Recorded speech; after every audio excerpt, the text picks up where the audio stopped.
রচিত মুকুট নাটকটি 1908 খ্রিস্টাব্দে প্রকাশিত হয়। রবীন্দ্রনাথ প্রথমে মুকুট নামে একটি ছোট গল্প লেখেন। 1292 বঙ্গাব্দে বালক পত্রিকায় গল্পটি প্রকাশিত হয়। মুকুট নাটকটি পরিবর্তিত আকারে সেই গল্পের নাট্যরূপ। নাটকটি সম্পূর্ণ স্ত্রী ভূমিকা বর্জিত। বোলপুর ব্রহ্মচর্যাশ্রমের বালকদের দ্বারা অভিনীত হওয়ার উদ্দেশ্যে রবীন্দ্রনাথ নাটকটি রচনা করেছিলেন।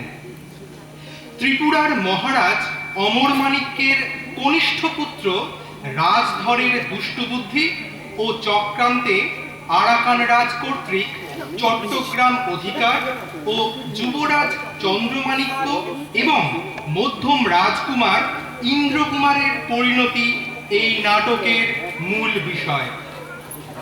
চিত্রায়নে মহারাজ অমরমাণিক্য রীতা সাহা, যুবরাজ চন্দ্রমাণিক্য মধুচন্দা রায়, মধ্যম রাজকুমার ইন্দ্রকুমার মানসী খাঁ, কনিষ্ঠ রাজকুমার রাজধর কেয়া সাহা, সেনাপতি ঈশা খাঁ, সীমা সাহা, ধুরন্ধর মমতা চক্রবর্তী, আরাকান রাজ সুপ্রিয়া দে, প্রতাপ রাখি দা, সৈনিক রীনা খাঁড়া, দূত শ্রাবণী ঘোষ, প্রথম অনুচর রীনা দে, দ্বিতীয় অনুচর শিবানী ঘোষ।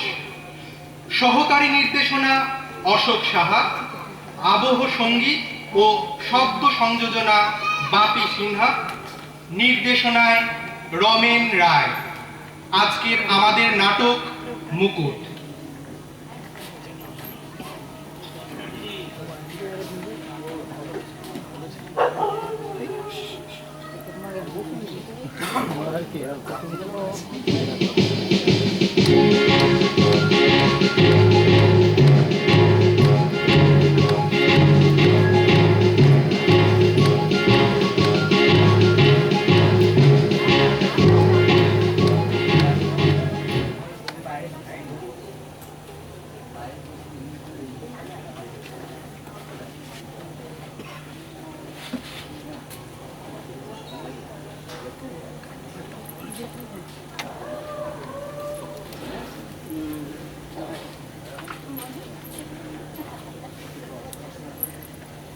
দেখো সেনাপতি, আমি বারবার বলছি তুমি আমার নাম ধরে ডেকো না। তবে কি ধরে ডাকবো? চুপ ধরে না কান ধরে? আমি বলে রাখছি, আমার সম্মান যদি তুমি না রাখো, তোমার সম্মান আমি রাখবো না। আমার সম্মান যদি তোমার হাতে থাকার ভার থাকতো, তবে হাতে টানা করি করে নিয়ে আসতো। আমার সম্মান আমি নিজেই রাখতে পারবো। তাই যদি রাখতে চাও, তাহলে ভবিষ্যতে আমার নাম ধরে ডেকো না। বটে? হ্যাঁ। মহারাজ বিরাজকে কি বলে ডাকতে হবে? জানা না জাহাপানা? আমি তোমার ছাত্র বটে, কিন্তু আমি যে রাজকুমার সে কথা তুমি ভুলে যাও। সহজে ভুলিনি, সে কথা মনে রাখা শক্ত করে তুলেছ। তুমি যে আমার ওস্তাদ সে কথা দেখি মনে রাখতে দিলে না। চুপ। হ্যাঁ সাহেব, ব্যাপারখানে কি? শোনো তো বাবা, বড় তামাশার কথা। তোমাদের মধ্যে ওই যে ব্যক্তিটি সকলের কনিষ্ঠ, ওকে হুজুর জাহাপানা সাহেব বলে না ডাকলে ওর নাকি সম্মান থাকে না। ওর সম্মানের একটা টানাটানি। বলো কি সত্যি নাকি? চুপ করো দাদা। চুপ। তোমাকে কি বলে ডাকতে হবে? জাহাপানা সাহেব স্যার। দাদা চুপ করো বলছি। হাসি পেটে পেট ফেটে যায় হুজুর। তুমি অত্যন্ত নির্বোধ। ঠান্ডা হও ভাই, ঠান্ডা হও। তোমার বুদ্ধি তোমারই থাক, তাতে আমার কোনো লোভ নেই। ওর বুদ্ধিটা সম্পত্তি বড়ই বেড়ে উঠেছে। নাগাল পাওয়া যাচ্ছে না, মই লাগাতে হবে। জয় মহারাজ অমরমাণিক্যে জয়। জয় মহারাজ অমরমাণিক্যে জয়। জয় মহারাজ অমরমাণিক্যে জয়।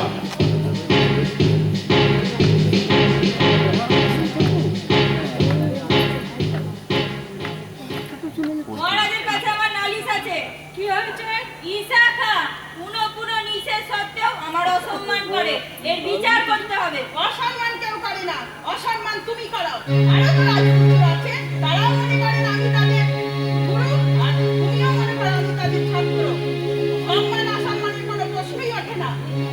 সেনাপতি সাহেব, তোমাদের এখন বয়স হয়েছে, ওদের মান রক্ষা করে চলতে হবে কি? মহারাজ যখন আমার কাছে অস্ত্র শিক্ষা করেছেন, মহারাজকে যেরকম সম্মান করেছি, কুমারদের তা অপেক্ষা কম করিনি।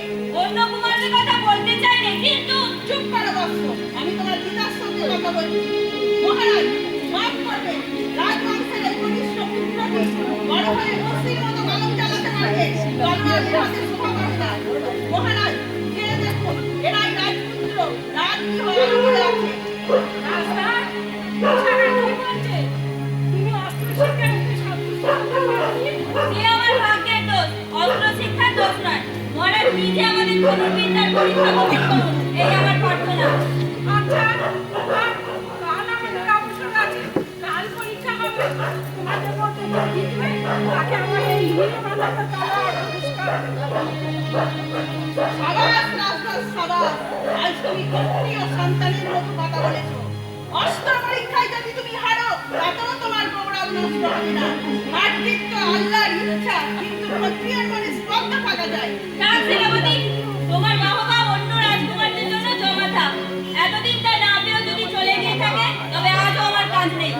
রামপুরানা ভাই রাজঘাট সেনাপতি শহরে শহর বৎসরা তার বাড়ির মধ্যে তার উপরে কোনো একটা ভালো গুণ দেখলেই উনি তৎক্ষণাৎ সব ভুলে যান। অস্ত্র পরীক্ষা যদি তোমার জিত হয়, তাহলে দেখতে তিনি তোমাকে এমন পুরস্কৃত করবে যার কেউ নয়। দাদা, আজ পূর্ণিমা আছে। আজ রাত্রে যখন গোমতী নদীর তীরে বাঘে জল খেতে আসবে, তখন শিকার করতে গেলে হয় না? বেশ কথা, তোমার যখন ইচ্ছে হয়েছে যাওয়া যাবে। কি আশ্চর্য, রাজঘরের যে শিকারে যাবার প্রবৃত্তি হলো, এমন তো কখনো আগে দেখা যায়নি। ওর আবার শিকারে প্রবৃত্তিতে, উনি সকলের চেয়ে বড় জীব শিকার করে বেড়ান। রাজসভায় দুপালা এমন একটি জীব নেই, যিনি ওনার কোনো না কোনো ভাবে আটকা পড়েছে। সেনাপতি সাহেব, তোমার মনোহরা যেমন আমার বিবাহকে দুয়ে সমান ক্ষমতা। একবার যার উপর দিয়ে পড়ে তার মগজ ছেদনা করে ছাড়ে না। দাদা, তুমি আমার জন্য ভেবো না। খালসারের জিওবাই যতই শান্তি দেখান, আমার মনে আচর কাটতে পারবেন না। ওর মর্ম পাইকে বাবা, বড় শক্ত। যেমন হঠাৎ আজ রাতে শিকারে যাবার শখ হলো, এর মর্ম কিভাবে বোঝা যাচ্ছে না? আহাই তোমার প্রত্যেকটা লোকের রাজঘরকে আঘাত করা তোমার অভ্যেস হয়ে দাঁড়িয়েছে। সে আঘাতে বেদনা না পাওয়া আমার অভ্যাস হয়ে গেছে। দাদা, আজ রাতে তোমার শিকারে যাওয়া মন থাকে। তোমার সঙ্গে শিকারে যাওয়াই বিড়ম্বনা। নিতান্ত নিরামিষ শিকার করতে হয়। তুমি বনে গিয়ে বড় বড় জন্তু জানোয়ার শিকার করে আনো, আর আমরা লাউ, কুমড়ো, কচু, কাঁঠাল এইসব শিকার করে খাই। না দাদা, থাকতা না। তুমি না গেলে কে শিকার করতে যাবে? আচ্ছা চলো, রাজঘরের যখন শখ হয়েছে নিরাশ করো। আর আমার ইচ্ছা হয়েছে বলে বুঝে যেতে নেই। সে কি কথা ভাই, তোমার সঙ্গে তো রোজই যাচ্ছে। তাই বুঝে পুরনো হয়ে গেছে। আমার কথাটা না উল্টো ব্যাখ্যা করলে কিন্তু আমার বড় ব্যথা লাগে। না দাদা, থাকতা বলছি না। চলো, প্রস্তুত হয়ে যাই। ইন্দ্রকুমার বুকে 10টা বাণ সইতে পারে, কিন্তু দাদার অনাদরটুকু সইতে পারে না। কথাটা তো ভালো ঠেকছে না রে। আমাদের ছোট কুমার ধনুর্বিদ্যার তো সকলেরই জানা। মধ্যম কুমারের সঙ্গে অস্ত্র পরীক্ষায় করতে জ্ঞানের মানে কি? কেউ তৃতীয় লক্ষ্যভেদ করে, কেউ বা বুদ্ধিতে। সেই তো ভয়ের কথা। অস্ত্র পরীক্ষায় অস্ত্রটা চালিয়ে যদি বুদ্ধি চালা, সেটা তো দুষ্ট বুদ্ধি। দেখো বলছি, অস্ত্রই চলে আর বুদ্ধিই চলে। মাঝখান থেকে তোমার ওই জিভ টিকে চালবে। আমার এই পরামর্শ, যদি টিকে থাকতে চাও চুপ করে থাকবে। রাগ আছে, কে ভালো কে বলল সে বিচার করা আর আমাদের ওপর নেই। তবে কিনা আমাদের যুবরাজ বেঁচে থাকুন, আর মধ্য রাজকুমার ভাই লক্ষণের মতো তার সঙ্গে সঙ্গে থেকে তার সকল বিপত্তি তাকে রক্ষা করতে হবে। ভগবানের কাছে এই প্রার্থনাই করবে। আর ছোট রাজকুমারের কথা তোকে না নাই খেলে। ইচ্ছে করে তো আনিনি। আমাদের মধ্যম কুমার সরল মানুষ। অনেকার ভয় গেল নেই বাচ্চক্র। সর্বদা ভয়। ওই যার নামটি করছি রে, তিনি কখন তাকে কি ফাঁসাতে ফেলবি? চল চল, ওই আসছে। ওই যে সঙ্গর মামা তো ভাই ধীরধর্মী আছেন। শনির সঙ্গে মঙ্গল এসেও জুটেছে। অসহ্য হয়েছে। সহ্য করতেও তো কসুর নেই।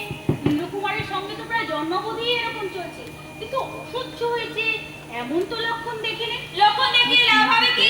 যখন দেখাবো একেবারে কাজে দেখাবো। একটা সুযোগ এসেছে, এইবার অস্ত্র পরীক্ষায় আমি জিতবই। ইন্দ্রকুমারকে জিতবে, এইটা কি ইন্দ্রকুমারের পক্ষে নাকি? পক্ষে নয়, তার হৃদয়ে। এবারকার অস্ত্র পরীক্ষায় আমি জিতবো এবং ওর অহংকারটাকে জিতে এরপর ওপর করবো। ইন্দ্রকুমারকে জিতবে এই থেকেই সুযোগ করছো। সুযোগ কি ধীরে মুখে থাকে? সুযোগটাকে বুদ্ধির ডগায়। কিন্তু তোমাকে একটি কাজ করতে হবে। তোমার বরাবরই করে আসছি, অল্প কিছুই পাইনি। অল্প করে পাওয়া যায়। কোনোরকম ভঙ্গিতে দাদা ইন্দ্রকুমারের অস্ত্রশালায় ঢুকে তার খুনের পথস্থকি থেকে তুলে নিয়ে আমার নাম লেখা তীরটি বসিয়ে আসতে হবে। তার সঙ্গে তীর বদল করতে হবে, ভাগ্যও বদল হবে। আমি তো বুঝলুম, কিন্তু আমার প্রাণটি সেদিকে গেলে তো বদল চলবে না। তোমার কোনো ভয় নেই, আমি আছি। তুমি তো বরাবরই আছো, ভয়ও আছে। সেই যখন ইন্দ্রকুমারের রূপর হাত দেওয়া ধনুষটার উপর তুমি লোভ করলে, আমি তো সেটি সংগ্রহ করে এনে তোমার ঘরে লুকিয়ে রেখেছিলাম। তারপর যখন ধরা পড়লে, ইন্দ্রকুমার ঘৃণা করে সেই ধনুষ তোমাকে দান করলে। কিন্তু আমার যে অপমানটা করলে, সে আমার জীবন গেলেও যাবে না। তখন তো ভাই তুমি ছিলে, রক্ষা যত করেছিলে সে আমার মনে আছে। এবার তোমার সময় হয়েছে, এই অপমানের শোধ দেবার জোগাড় করো। সময় কখনকার আসে সেটাতে ভালো বোঝা যায় না। ফল লোকের পক্ষে অপমান পরিপাক করবার শক্তিটাই ভালো। শোধ তোলবার শখটা তার পক্ষে নিরাপদ নয়। ওই যে ওরা আসছে, আমি পালাই। তোমার সঙ্গে আমাকে একত্রে দেখলে ইন্দ্রকুমার যে কথাগুলি বলবেন তাতে মধুবর্ষণ হবে। আর আশা খাও যে তোমার চেয়ে আমার প্রতি বেশি ভালোবাসা দেখাবে, এমন আশা করি।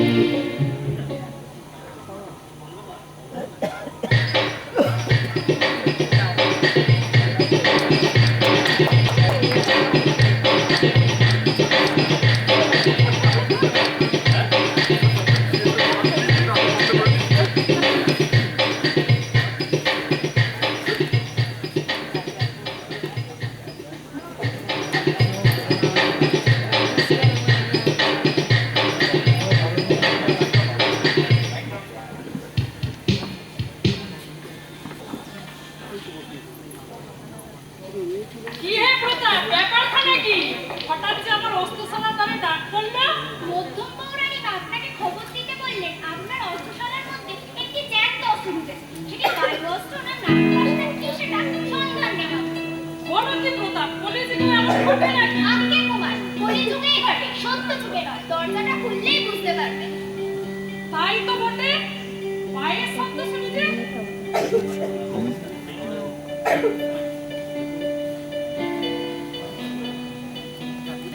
এ কি, রাজধর্যা?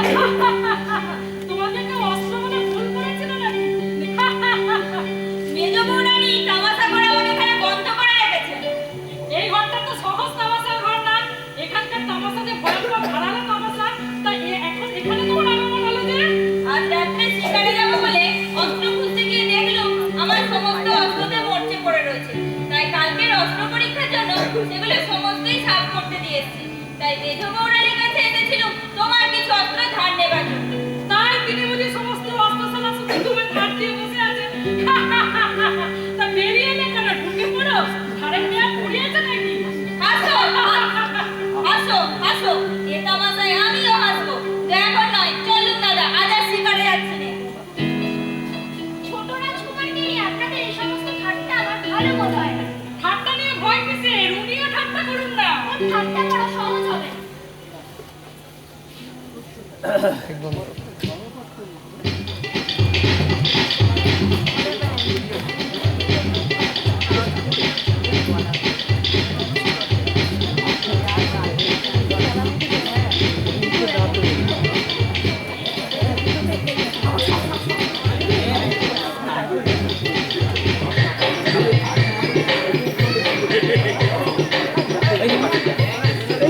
কাকু কাকু একটু সরে যান, সরে যান, সরে যান, ক্যামেরা আছে।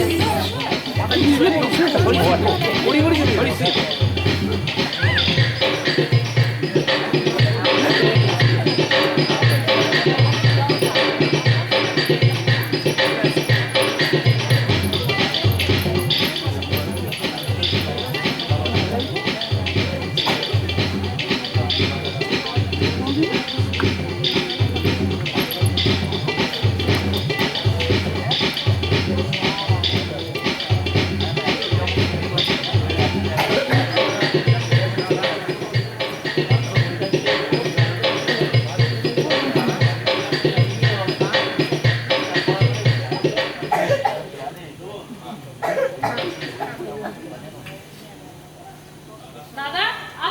জিততেই হবে, নইলে চলবে না।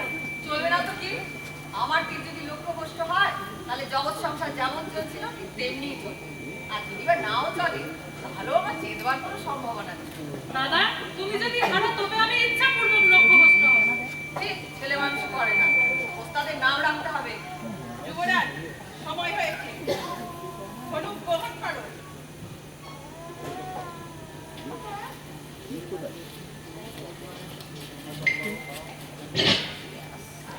ওরে মনোযোগ করো, দেখো হাত ঠিক থাকে যেন। যা, বসে দেখো। করেছিলেন তীর্যক করতে পারলেন না। কখনো না, তুমি মন দিলে নিশ্চয়ই পারতে। দাদা, তুমি কেবল সব জিনিস দূরে ঠেলে ফেলে দাও, এতে আমার ভারী মন খারাপ হয়। তোমার দাদার বুদ্ধিটা তীরের মুখে খেলে না কেন জানো? বুদ্ধিটা তেমন সূক্ষ্ম নয়। সেনাপতি সাহেব, তুমি অন্যায় বলছো। কুমার, এবার তুমি লক্ষ্য ভেদ করো। মহারাজ, কে দেখুন। আগে দাদার হোক। এখন উত্তর করবার সময় নাই, আমার আদেশ পালন করো।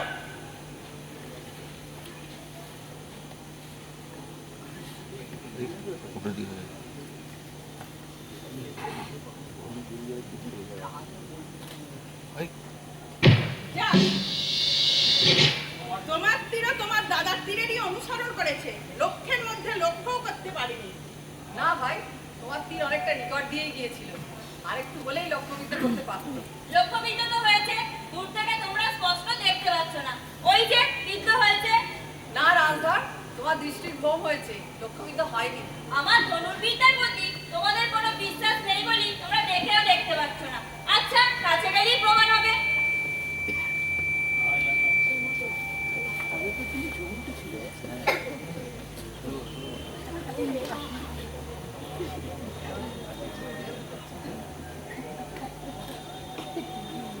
ভাই, আমি অক্ষম, সেই জন্য তোমার আমার ওপর রাগ করা উচিত নয়। তোমার তীর যদি লক্ষ্যভ্রষ্ট হয় তাহলে সেই ভ্রষ্ট লক্ষ্য তীর আমার হৃদয় বিদীর্ণ করবে, এই তুমি জেনে রেখো।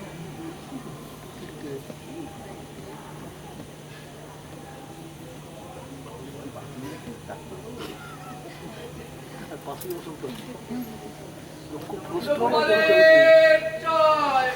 জয় সুকুমারের জয়, জয় সুকুমারের জয়, জয় সুকুমারের জয়। পুত্র, আল্লাহর কৃপায় তুমি দীর্ঘজীবী হয়ে থাকো। মহারাজ, তোমার পুরস্কারের পাত্র যেরূপ প্রতিশ্রুত আছে তা পালন করুন। না মহারাজ, পুরস্কার আমারই প্রাপ্য। আমার তীর লক্ষ্যভেদ করেছে। কখনোই না। সেনাপতি সাহেব পরীক্ষা করে আসুন কার তীর লক্ষ্যে বিঁধে আছে। আচ্ছা, আমি দেখে আসি।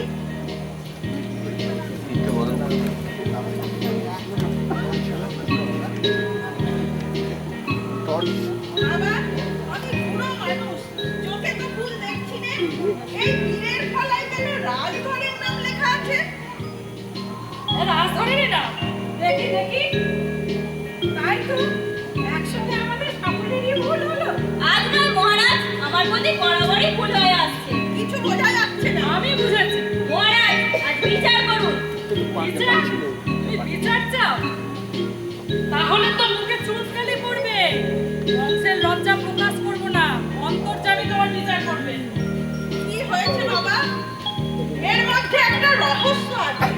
শিলা কখনো জলে ভাসে না, বানরে কখনো সঙ্গীত গায় না।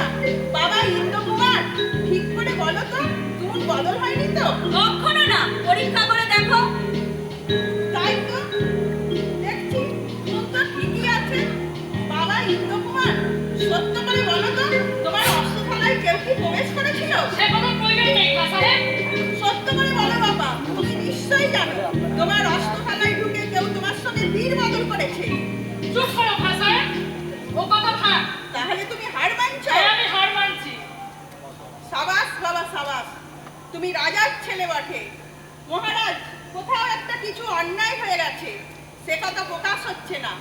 আর একবার পরীক্ষা না হলে ঠিক মতো মীমাংসা করতে পারবো না।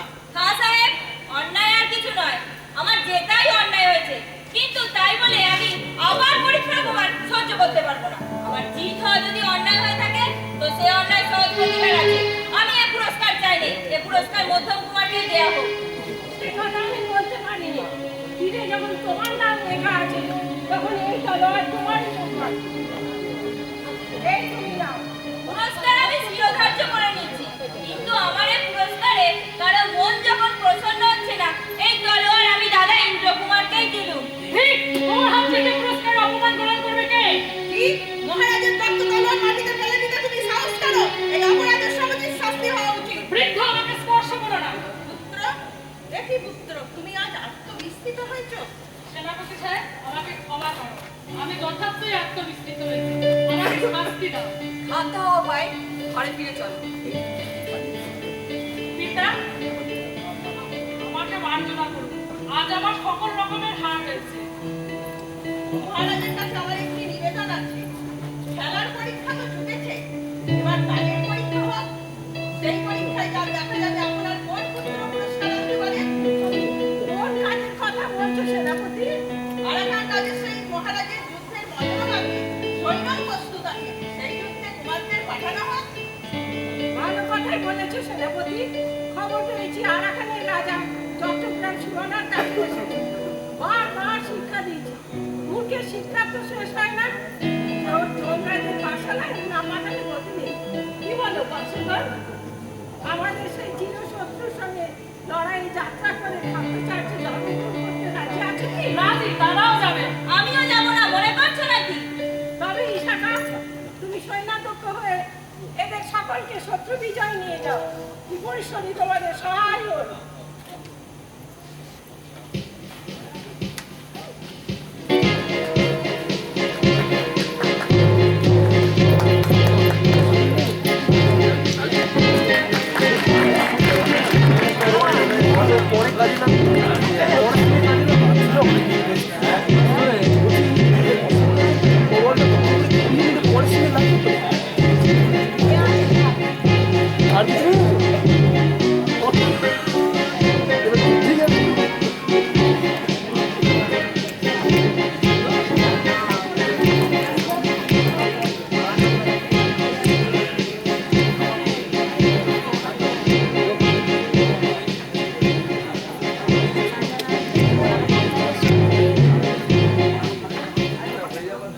তুমি 5,000 সৈন্য নিয়ে তফাতে থাকবে নাকি? হ্যাঁ, ইসাকার কাছে আমি এই প্রস্তাব পাঠিয়েছিলাম।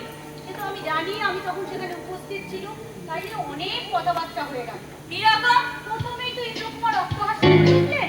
তিনি বললেন রাজঘরের যুদ্ধ প্রণালীটাই ওই রকম। যুদ্ধক্ষেত্র থেকে বহু দূরে থেকেই তিনি যুদ্ধ করতে ভালোবাসেন। সে কথা ঠিক, ক্ষেত্র হতে যুদ্ধ করে মজুররা, কিন্তু দূর থেকে যে যুদ্ধ করতে পারে সেই তো আসল যোদ্ধা। ইসাকা কি বললেন? তোমার উপর তার কিরকম বিশ্বাস তা তো তুমি জানো। তুমি যদি তার পায়ে ধরতে যাও তাহলেও তিনি সন্দেহ করেন নিশ্চয়ই জুতো জোড়াটা সরাবার মত রয়েছে। তাই তিনি বললেন রাজধানীর যুদ্ধক্ষেত্র থেকে তফাতে নামাটা আশ্চর্যের নয়, কিন্তু 5,000 সৈন্য সঙ্গে রাখা সেটা আমার ভালো দেখছে না। যুবরাজ কিছু বললেন না? তিনি কাউকে সন্দেহ করবেন সেই পরিমাণ বুদ্ধি ভগবান তাকে দেন। এমনকি তুমি তোমাকেও তার সন্দেহ হয়। দেখো সুরক্ষা, দাদার কথা তুমি অমন করে বলো না। যে ওই জায়গাটা তোমার একটু নরম আছে, সেটা আবার আমি শাসনের ভুলে যাই। যাই হোক, তিনি বললেন না না, রাজধানীর যুদ্ধটা অন্যায় অবিচার করেছে। আর কথাটা তোমার ভালোই লেগেছে। যদি সম্পর্ক ঠিক হয়, তাহলে সেটা সৈন্য নিয়ে আমাদের সাহায্য করতে পারবে। কিন্তু তার কথাতে শাখা তোমার প্রস্তাবে রাজি হলে কিন্তু তার মতো ইচ্ছা ছিল না। মা তত্ত্বটা কি সেটা আমাকে বুঝতে পারছি না। ওদের সঙ্গে একত্রে মিলে যুদ্ধ করে লাভ কি? জিত হলে যখন কেউ আমার জিত বলবে না তো? ভুলেও কেউ তোমার নাম করতে পারে, কিন্তু তফাতে থাকলে কোনো জয় হলেও তোমার অপজয়, হারলে তো কথাই নেই। আমার এই 5,000 সৈন্য নিয়েই আমি যুদ্ধে জিতবো এবং আমি একলাই জিতবো।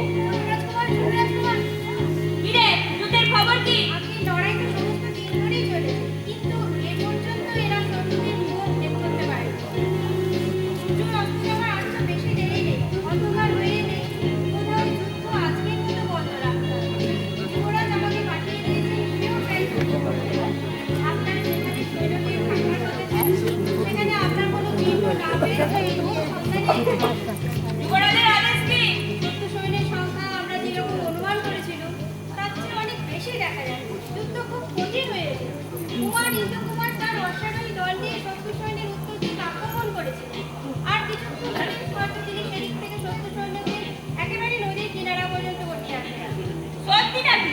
সময় পেলে কি করতে পারতেন সে কথা কল্পনা করে বিশেষ লাভ দেখিনি। সময় পাননি বলেই বোধ হচ্ছে। শত্রু সৈন্যকে যখন প্রায় টলিয়ে এনেছেন এমন সময় খবর পেলেন যুবরাজ কম্পাটে পড়েছে। বিশাখা কখন অন্যদিকে যুদ্ধে নিযুক্ত ছিলেন। খবর পেয়ে তিনি বললেন, আমি যুবরাজকে উদ্ধার করতে এখানে আসি। আমাকে যুদ্ধে জিততে হবে। আমি এখান থেকে লড়তে গেলেই শত্রুরা সুযোগ পাবে। দাদা কি তবে? না, তার কোনো বিপদ এখনো ঘটেনি। ইন্দ্রকুমার সৈন্য নিয়ে তাকে উদ্ধার করেছে, কিন্তু এই গোলেমালি যুদ্ধে আমাদের অনেক অসুবিধা করবে। আপনাকে সন্ধান করার জন্য নানা দিকে লোক দিয়েছে। আপনার সাহায্য না পেলে বিপদ ঘটতে পারে। অতএব আপনি আর কিছুমাত্র বিলম্ব করবেন না। না, কিছুমাত্র বিলম্ব করবো না। যাও, বিশ্রাম করাবে যাও। আমি প্রস্তুত হচ্ছি। তুমি যাচ্ছ নাকি? যাচ্ছি বটে, কিন্তু ওদিকে নয়, অন্যদিকে। দিকে তুমিও কি বিশাখার কাছ থেকে বিদ্রুপ অভ্যেস করেছো? বিরক্ত যার খুশি তিনি দেখান, কিন্তু যুদ্ধ জয় করে যদি কেউ বাড়ি ফেরে তোর সে রাজধর পুরন্ধর।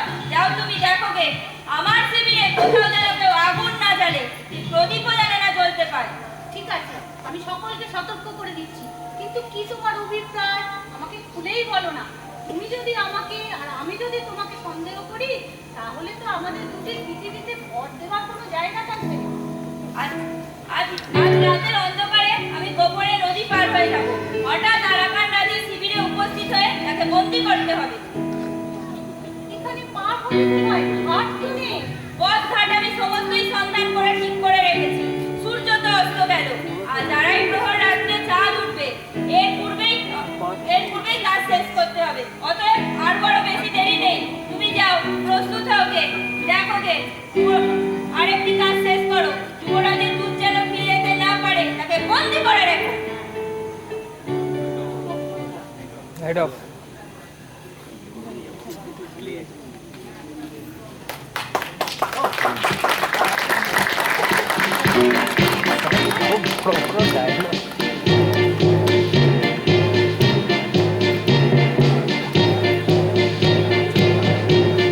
সেনাপতি সাহেব, আপনি দাদার উপর রাগ করবেন না। আজকে সৈন্যরা বিশ্রাম করুক, কাল আমরা যুদ্ধে জয়লাভ করব। দেখো ইন্দ্রকুমার, আগুন যত শীঘ্র নেভানো যায় ততই মঙ্গল। তাকে সময় দিলে কিসের থেকে কি ঘটে কিছুই বলা যায় না। আজই আমরা যুদ্ধে জিতে আসতুম, কিন্তু তোমার দাদা নিতান্ত নির্বোধের মতো শত্রুদের মাঝে নিজেকে ক্ষমতা জড়িয়ে বসলে, আর তাতেই সমস্ত ভণ্ড হয়ে গেল। নির্বোধের মতো কেন বলছো সাহেব? বড় বীরের মতো। তিনি সামান্য কয়েকজন সৈন্য নিয়ে যেখানে গিয়েছিলেন সেখানে নির্বোধই যেতে পারে। না, সেখানে বীর না হলে কেউ প্রবেশ করতে সাহস করতে পারে না। আচ্ছা বাবা, তোমার কথা মানছি, কিন্তু শুধু বীর নয়, নির্বোধ বীর না হলে সেদিকে কেউ যেত না। কিন্তু তাতে তো তোমার লড়াইয়ের কোনো ব্যাঘাত ঘটেনি। খুব ব্যাঘাত হয়েছিল। আমার সৈন্যরা সব খবর পেয়ে সকলেই চঞ্চল হয়ে উঠল। তাদের কি লড়াইয়ের মন ছিল? আমাদের সৈন্যদের মধ্যে এমন একজন নেই যিনি যুবরাজের সব বিপদের খবর শুনে স্থির থাকতে পারে। কিন্তু সেনাপতি সাহেব, আমাদের রাজধরের খবর কি? আমি চারিদিকে দুধ পাঠিয়েছিল, একজন ছাড়া সব দুটি ফিরে এসেছে। তার কোনো খবর পাওয়া যাচ্ছে না। সে নিশ্চয়ই পালিয়েছে। হাসি কথা নয় বাবা। তা কি করবো সেনাপতি সাহেব? আমি খুশিই হয়েছি। আমরা যুদ্ধ করে মরতো আর সে আমাদের খ্যাতিতে ভাগ বসাতো। সে আমার কিছুতেই সহ্য হতো না। তার চেয়ে ভেঙে গেছে, ভালোই হয়েছে। এবারকার অস্ত্র পরীক্ষায় তো ফাঁকি চলবে না। সেবার কি হয়েছিল তুমি আমায় বলনি? সে বলবার কথা না খা সাহেব, সে আমাকে জিজ্ঞেস করো না। সেবার আমি হেরেছি। তীর ছুঁড়ে হারুনি, রাগ করে হেরেছিলে।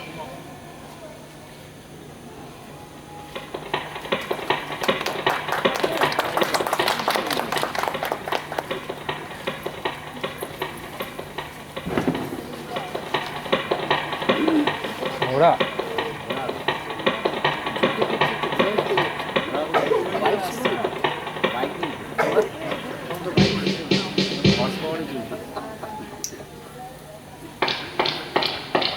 দেখুন রাজকুমার, আমাকে বন্দি করে আপনাদের কোনো লাভ হবে না।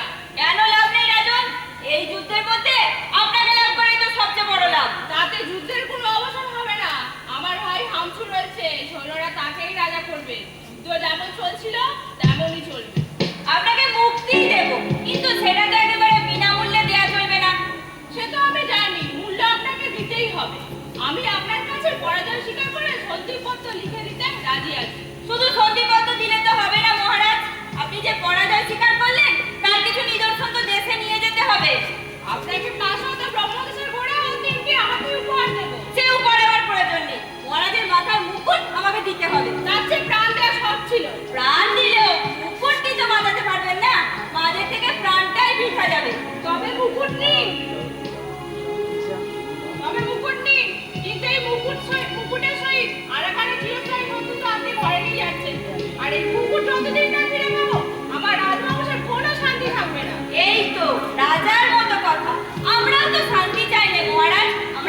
হচ্ছে, এখনই আমার আদেশ নিয়ে দুধ যাবে। তবে চলুন সন্ধিপত্র লেখার ব্যবস্থা করা যাক।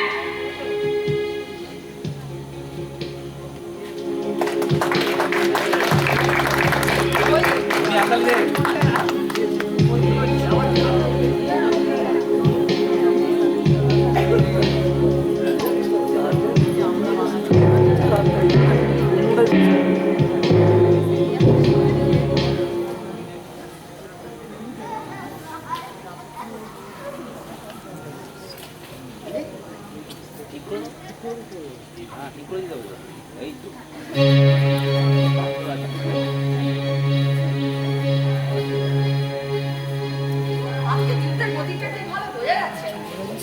আমার মনে হচ্ছে আমাদের সৈন্যরা কালকের ব্যাপারে আজকে অনেকটা নিরুৎসাহ হয়ে আছে। ওরা যেন ঠিক মতো লড়ছে না। আচ্ছা, ঈশাখার দিকে? ওই পূর্ব করে তার নিশান দেখা যায়। আচ্ছা ভাই, তোমার তো আজ উত্তর দিকে যাওয়াই কর্তব্য। না, আমার এই জায়গায় ভালো। বুঝেছি। তুমি আজ আমাকে নির্বুদ্ধিতার হাত থেকে বাঁচাবার জন্য আমার সঙ্গে সঙ্গে রয়েছে। ঈশা খাবার কোন সুযোগে আমার বুদ্ধির দোষ ধরেন সেটা তোমার ঠিক ভালো লাগছে না। কিন্তু ভাই, আমারও তো নির্বুদ্ধিতার একটা সীমা আছে। আর মনে হয় আমি সাবধানে কাজ করতে পারবো। ওই দেখো, ওই দেখো, আমার ঠিক ভালো লাগছে না। আমাদের সৈন্যরা যেন চলছে, এখনই পালাতে শুরু করবে। তুমি না গেলে কেউ ওদের রক্ষা করতে পারবে না। ইন্দ্রকুমার, তুমি আমার জন্য ভেবো না। একই একই একই তাই তো, একই শত্রু সৈন্যরা যুদ্ধ বন্ধ করলে যেন। ওই যে সন্ধির নিশান উড়িয়েছে, কিন্তু ওদের তো আজকে পরাজয়ের কোনো লক্ষ্য ছিল না। তাহলে ওরা কেন করলো? আজকে তো আমাদের সৈন্যরাই টলবল করছে। যুবরাজ, শত্রুপক্ষ যুদ্ধে ক্ষান্ত হয়েছে। সে তো দেখতেই পাচ্ছি, কিন্তু এর কারণ কি? কারণ এখনো জানতে পারিনি, কিন্তু সংবাদ পেয়েছি আরাকানরাজ আমাদের সঙ্গে যুদ্ধ বন্ধ করার সংবাদ পাঠিয়েছে। সুসংবাদ, কিন্তু আমার মনে একটি বেদনা আছে। কিসের বেদনা দাদা? রাজধর সৈন্য নিয়ে কেন ফিরে গেল? সে যদি থাকতো তাহলে কি আনন্দের সঙ্গে আমরা বিজয়োৎসব পালন করতে পারতাম। আজকে যুদ্ধের মধ্যে একটি মস্ত অভাব রয়ে গেল। রাজধর ফিরে গিয়ে আমাকে বড়ই দুঃখ দিয়েছে। রাজধর খ্যাতির ভার না নিয়ে যদি চলে গিয়ে থাকে তাতে কি এমন ক্ষতি হয়েছে দাদা? আমরা 3 ভাই একত্রে বেরিয়েছি। বিজয় লক্ষ্মীর প্রসাদ যদি আমরা ভাগ করে ভোগ করতে না পারি, তাহলে তো আমার মনে দুঃখ থেকেই যাবে। রাজধর যদি মাথা হেট করে বাড়ি ফিরে যায়, আমাদের সৌভাগ্যে যদি তার মুখ বিমর্ষ হয়, তাহলে এই চিঠি আমাকে কিছুমাত্র সুখ দেবে না। ওই যে এই তো, সাহেব, শত্রু সৈন্যরা যুদ্ধ বন্ধ করলে কেন তার কোনো খবর পেয়েছো? পেয়েছি নয় কি, রাজধর আরাকানরাজকে বন্দী করেছে। রাজধর মিথ্যে কথা। যা মিথ্যে হওয়া উচিত ছিল, এক এক সময় তাও সত্য হয়ে ওঠে। আল্লাহর দুধের এক এক সময় ঘুমিয়ে পড়ে, শয়তান তখন সব হিসাব উল্টা করে দিয়ে যায়। শয়তানও কি রাজধরকে জিতিয়ে দিতে পারে? একবার তো জিতিয়েছিল, সেই অস্ত্র পরীক্ষার সময় আজও শয়তান জিতিয়েছে। সেনাপতি সাহেব, তুমি রাজধানীর উপর রাগ করো না। সে যদি জিতে থাকে, তাহলে সে তো আমাদের জিত। সে কি কখন যুদ্ধ করলো, কখন বা বন্দী করলো, আমরা তো কেউ কিছু বুঝতেই পারি না। কাল সন্ধ্যার পর যুদ্ধের খান্ত দিয়ে আমরা যখন শিবিরে ফিরে এলাম, তখন সে গোপনে অন্ধকারে নদী পার হয়ে আরাকান রাজের শিবির আক্রমণ করে এবং তাকে বন্দী করে। আমাদের সাহায্যের জন্য তাকে যেখানে থাকতে প্রস্তুত হতে বলেছিলাম, সেখানে সে ছিলই না। আমি সেনাপতি, আমার আদেশ মান্যই করেনি। অসহ্য, এজন্য তো শাস্তি পাওয়া উচিত। শুধু কি তাই, যুবরাজ উপস্থিত থাকতে সে কিনা নিজের ইচ্ছা মতো সন্ধিপত্র রচনা করেছে। শাস্তি না দিলে অন্যায় হবে। এই সহজ কথাটি তোমার দাদাকে বুঝিয়ে দাও দেখি। রাজধর, তুমি কার পুরুষতা প্রকাশ করেছো? তোমার মতো যুদ্ধের ভঙ্গ নিয়ে আমি এতদূরে পুরুষ হবার প্রকাশ করতে আসিনি। আমি যুদ্ধ জয় করতে এসেছিলাম। তুমি যুদ্ধ করেছো এবং জয় করেছো, জয় লক্ষ্মীর নিচে লজ্জা লাল করে তুলেছো। তা হতে পারে, সেটা প্রণয় লজ্জা, কিন্তু তিনি যে আমাকে বরণ করেছেন তার সাক্ষী এই। এ মুকুট কার? এ মুকুট আমার, এ আমার জয়ের পুরস্কার। যুদ্ধ থেকে পালিয়েছো তুমি। তুমি এক মুকুট পাবে কিসের? এ মুকুট যুবরাজ পড়বে। আমি জিতে এনেছি, আমিই পড়বো। রাজধর ঠিক কথাই বলেছে। ওর জয়পাত ওই করবে। সেনাপতির আদেশ লঙ্ঘন করে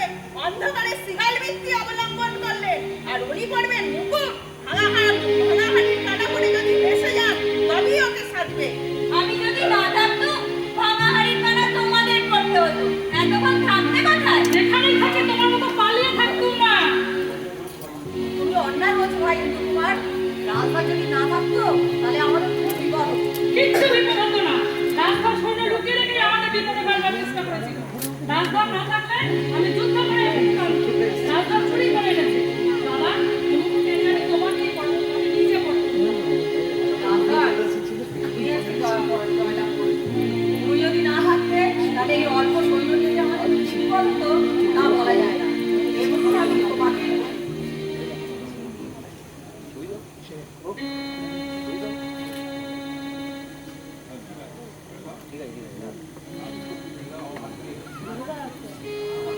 রাজধর খাদ্য ধর্ম লঙ্ঘন করেছে বলে সে আর পুরস্কার পেল। আর আমি যে প্রাণকে তুচ্ছ করে বিপদের মুখে দাঁড়িয়ে যুদ্ধ করলুম, তোমার মুখ থেকে একটাও প্রশংসার কথা শুনতে পেলুম না। এমন কথা তোমার মুখ থেকে শুনতে হলো যে রাজধর না থাকলে কেউ তোমাকে বিপদ থেকে রক্ষা করতে পারতো না। কেন দাদা, আমি কি প্রত্যুষ থেকে সন্ধ্যা পর্যন্ত তোমার চোখের সামনে দাঁড়িয়ে যুদ্ধ করিনি? আমি কি রণক্ষেত্র ছেড়ে পালিয়েছিলাম? তবে তুমি কি দেখে বললে দাদা তোমার স্নেহে রাজধর না থাকলে কেউ তোমাকে বিপদ থেকে উদ্ধার করতে পারতো না? আমি আমার নিজের বিপদের কথা বলছি না। থাক দাদা থাক, আর কিছুই বলতে হবে না। এমন অসাধারণ রাজধরের মতো অসাধারণ বীরকে যখন তুমি সবাই পেয়েছো তখন আমার আর প্রয়োজন নেই। এই আমি চললেন। আবার ভাই আবার তুমি আত্মবিশ্বাস হচ্ছ। যেখানে আমার প্রয়োজন নেই সেখানে থাকাই অপমান। যুবরাজ, এ মুকুট তোমার কাউকে দেবার অধিকার নেই। আমি সেনাপতি, আমি যাকে দেবো এ মুকুট তারই হবে। না, এই মুকুট আমি নিতে পারি না। তবে থাক, এ মুকুট কেউ পাবে না। এ কর্ণফুলির জলে যাক।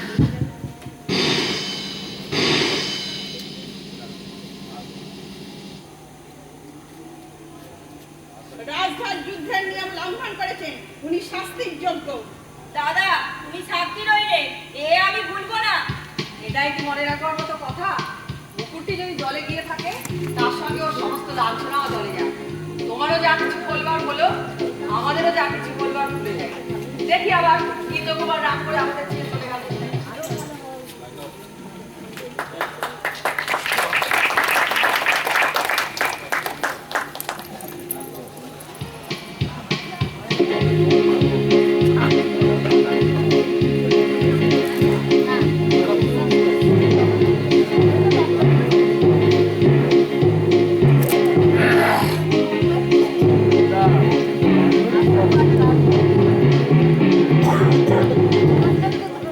আমার মুকুট যেখানে গিয়েছে আমাদের যুদ্ধ জয় তো সেই কর্ণফুলির জলে জলাঞ্জলি দেব। আবার হারবে নাকি? হ্যাঁ, এবার হেরে জিতবো। ইন্দ্রকুমারের অহংকারকে তুলে না লুটিয়ে দিয়ে আমি ফিরবো না। আমার হাতে জিতকে উনি গ্রহণ করবেন না। দেখি এবার নিজে তিনি কেমন জিততে পারেন। অত বেশি নিশ্চিন্ত হয়েও না, ওইবার জিতে যেতেও পারে। সত্যি কথায় রাগ করলে চলবে না। যুদ্ধবিদ্যাটা ইন্দ্রকুমার একটু শিখেছে। আচ্ছা, সেসব তর্ক পরে হবে। এখন তোমাকে একটি কাজ করতে হবে।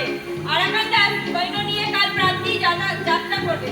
কথা আছে, যতদিন না তিনি চট্টগ্রামের সীমানা পেরিয়ে যাবেন ততদিন তার সৈন্যরা আমার শিবিরে বন্দী থাকবে।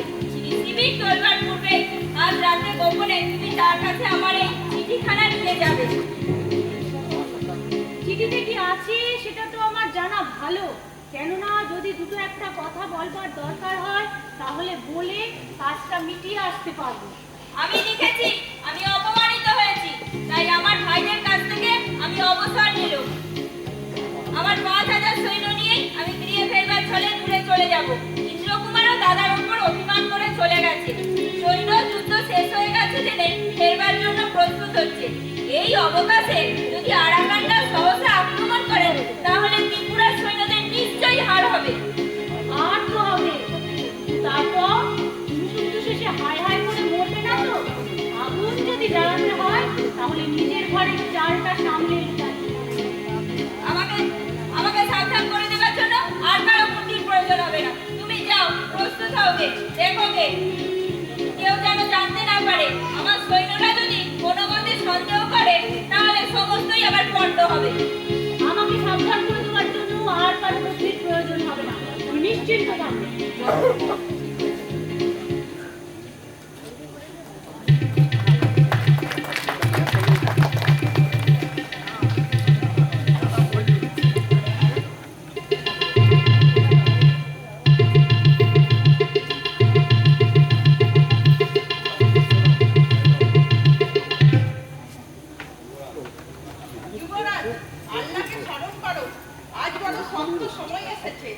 শক্তটা কিসের খাসায়? ভগবানের যখন ইচ্ছে হয় তখন মরাও শক্ত নয়, বাঁচাও শক্ত নয়, সবই শক্ত। মহারাজ তোমাদের আমার হাতে দিয়ে নিশ্চিন্ত ছিলেন, সেই জন্যই আক্ষেপ হচ্ছে। নইলে যুদ্ধক্ষেত্রে তো মৃত্যু, বিবাহ সজ্জায় নিদ্রা। যুবরাজ, তুমি পালাবার চেষ্টা করো, যুদ্ধের ভার আমার উপর রইল। তুমি আমাদের অস্তিগুরু, তোমার মুখে এ উপদেশ সাজে না। তাছাড়া পালাবার পথই বা কোথায়? আজ মরবার যেমন সুযোগ আছে, পালাবার তেমন নয়। কিন্তু বাবা, মনের মধ্যে একটা আগুন জ্বলছে। ইন্দ্রকুমার যে অভিমান করে দূরে চলে গেল, তার অপরাধের শাস্তি দেওয়ার জন্য হয়তো আমি বেঁচে থাকবো না। কিন্তু বেঁচে যদি না থাকো সেনাপতি, তাহলে তো তার শাস্তি ঢের বেশি হবে। সে যে তোমাকে পিতার ন্যায় জানে। আল্লাহ, সে কথা সত্য। আমার আজ সময় হবে না। যদি তোমার সুযোগ হয় তবে তাকে বলো, বিশাখা যদি বেঁচে থাকতো তবে তাকে শাস্তি দিত। মরবার আগে তাকে ক্ষমা করে মরেছে। ব্যাস, আর সময় নেই, আমি চললুম বাবা। এসো একবার আলিঙ্গন করে যাই। কতদিন কত অপরাধ করেছি, আমাকে মার্জনা করে দেবে। জন্মকাল থেকে তোমায় দেখছি, কোনোদিন কোনো অপরাধ জমা হতে দাওনি। হাতে হাতে সমস্তই নিরাশ করেছো। আল্লাহর কাছে মার্জনা করবো এমন তো কিছুই রাখনি। তোমার নির্মল প্রাণ যদি আল্লাহ দেন, তা সর্বজ্ঞানী প্রভুর কাছে ম্লান হবে না।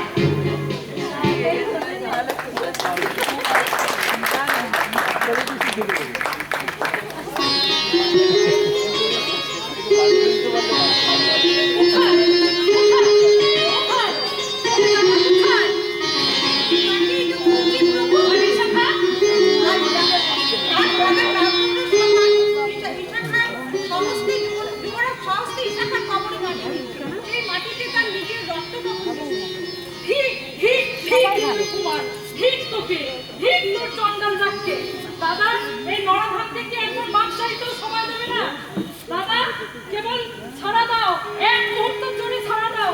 ওরে, তোরা কে কোথাও নেই নাকি? একবার থেকে খোঁজ, আজ আমার দাদাকে চাই যে। এইদিকে চলুন কোথায়? কোথায়? কোথায়? তার দেখা পেয়েছি। সত্য করে বলো, তিনি কি? তিনি এখনো বেঁচে আছে। কোথায়? কোথায়? আপনার জন্যই অপেক্ষা করছে।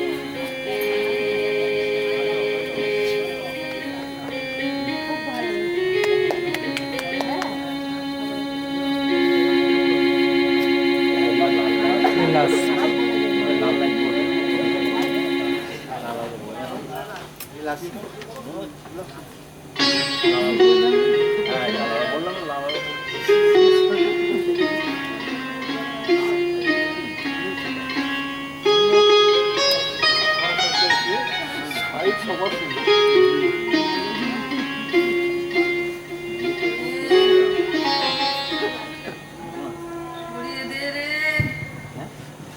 গাছের ডালগুলো, একটু সরিয়ে দে। আকাশের চাঁদটাকে একটু দেখি। কেউ নেই, কেউ কি কোথাও নেই? এ কি গাছেরই ছায়া, নাকি আমার চোখের ওপর ছায়া করে আসছে? এখনো তো কর্ণফুলীর স্রোতের শব্দ শুনতে পাচ্ছি। এই শব্দের সঙ্গেই কি আমার শেষ বিদায় সম্ভাষণ শুনবো? ইন্দ্রকুমার, হাই ইন্দ্রকুমার, দাদা, তোমার কি এখনো রাগ গেল না? দাদা, দাদা, দাদা, বাঁচলুম। দাদা, তুমি দাদা, আসবে জেনে দাদা, এতক্ষণ বেঁচেছিলুম। দাদা, তুমি রাগ করে গিয়েছিলে, দাদা, তাই আমি যেতে পারছিলুম না। কিন্তু ভাই, অনেক রাত হয়ে গেছে, এখন আমি ঘুমোই। মা কই পেতেছেন? দাদা, মার্জনা করলে কি দাদা? সমস্তই সমস্তই এখানকার যা কিছু ছিল এই রক্ত দিয়ে মার্জনা করে গেলুম। কিছুই বাকি রাখিনি, কেবল একটি দুঃখ রয়ে গেল।